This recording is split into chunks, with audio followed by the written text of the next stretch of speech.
Is AI doing those jobs now, or is it a convenient scapegoat for cost cutting and satisfying shareholders? What are your thoughts on that?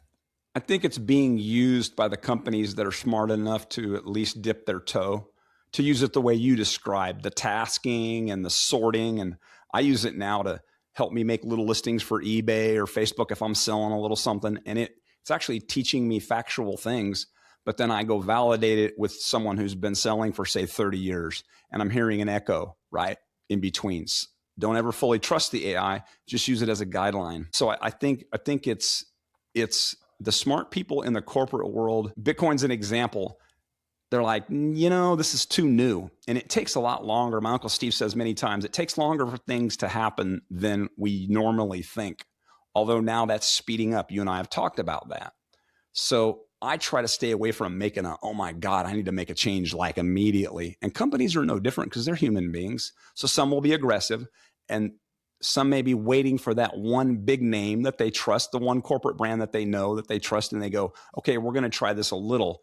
And then over time, the integration may increase or it may stay at a flat percentage.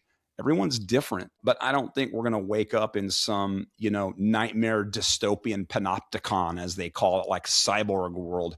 Definitely. And that's a good point. Do you think the threat of automation, do you think it's being weaponized to suppress wage growth in, say, a union organization? Yeah, those are natural. I mean, anytime you can automate, like here's one industry that has always been at the top of the list of supposed fields that are going to be heavily affected by AI. Banking, right? Yes. Financial services. That's what I retired from. I get it. And I'm thinking in my mind, okay, what I did for 20 years, what could they use AI for? And there's plenty of menial tasks that they could do and take the AI. But what they'll do is they'll shrink their physical person force over time. And they'll figure out, where that threshold is of the mix. AI over here, human beings over here, and they'll grow. But just taking people's jobs, if you're out there in the world and you're coming up in your time and your place in the world and you're feeling things out and you're getting into the workforce, let me just be real simple with you. AI can't fix a toilet. AI can't weld. You could say, well, robots can. Yeah, they can. Well, robots can build robots. Human beings have to build the blueprints. Well, AI will build the blueprint. Then somebody needs to program the AI. It always goes back to the first principle. And the first principle is human beings. The machines and the AI come second.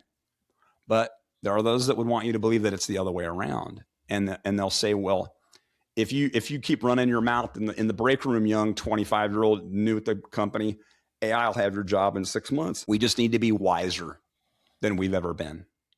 A little bit more each day.